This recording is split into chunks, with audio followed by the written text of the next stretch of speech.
And back on the Orange and Brown Talk podcast, Dan Labbe, Mary Kay Cabot, Ashley Bastock. All right, let's look at some mock drafts. So, Ashley, you put up a mock draft roundup. Yes. And there were a lot of defensive players there. Now, you also did a Browns-only mock draft, too, earlier this week. So, start us off. Who did you have the Browns taking? So, I had the familiar answer that we can talk about in a minute with what is coming up across mock drafts, which is the Browns getting Mazi Smith. However, what I had them doing is trading up with the Texans at I think like 33. I don't have my own mock in front of me. And I forget everything I gave them. I gave them two or three later round picks this year, and I threw in like the 5th round for 2023 because PFF's mock draft simulator was being very finicky in terms of what it would accept for a trade. I was like doing all these different things, and it was like 80% likely to be accepted, 87% likely to be accepted, 90% likely to be accepted, and the simulator kept throwing off my results. But the reason I traded up to get Smith is because I really don't think he's going to be sticking around in the 40s for them in the 2nd round. I think he's an athletic freak, you know, the annual freaks list that always comes out. He was number 1 on that this year. He's big.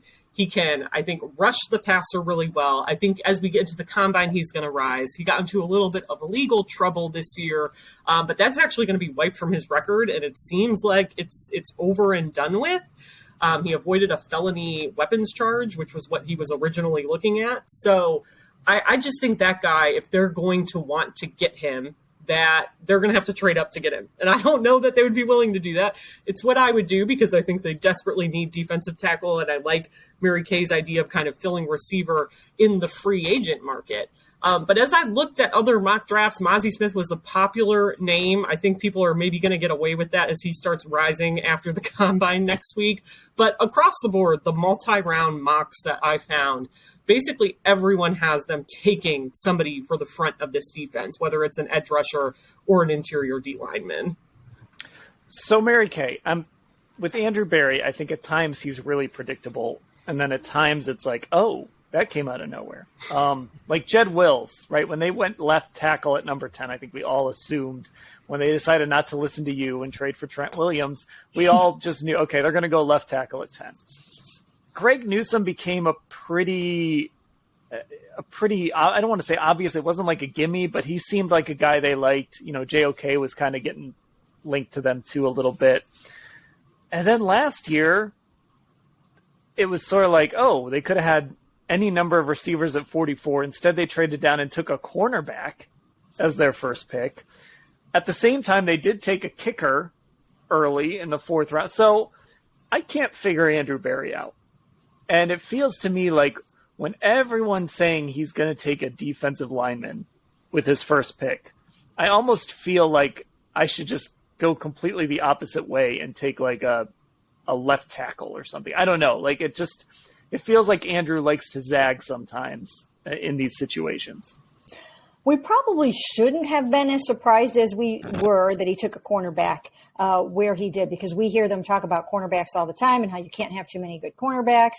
And so we probably should not have been that surprised. And we probably shouldn't have almost like ruled that position out just because he had Greg and Denzel, because in today's game, you need a lot of good cornerbacks, which is another reason why they have no plans. They are not freaked out. They're not doing, any damage control at all about what Greg said about not being open and playing inside.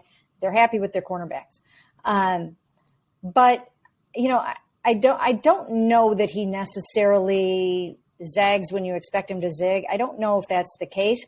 But here's the thing about him is that I agree that he's not going to be completely 100% predictable, because some of it's going to be determined by, of course, what happens in the trade market, what happens in the free agency market. So anything that anybody thinks about the draft right now is all going to change over the next 3-4 weeks when they make their acquisitions and they say their farewells.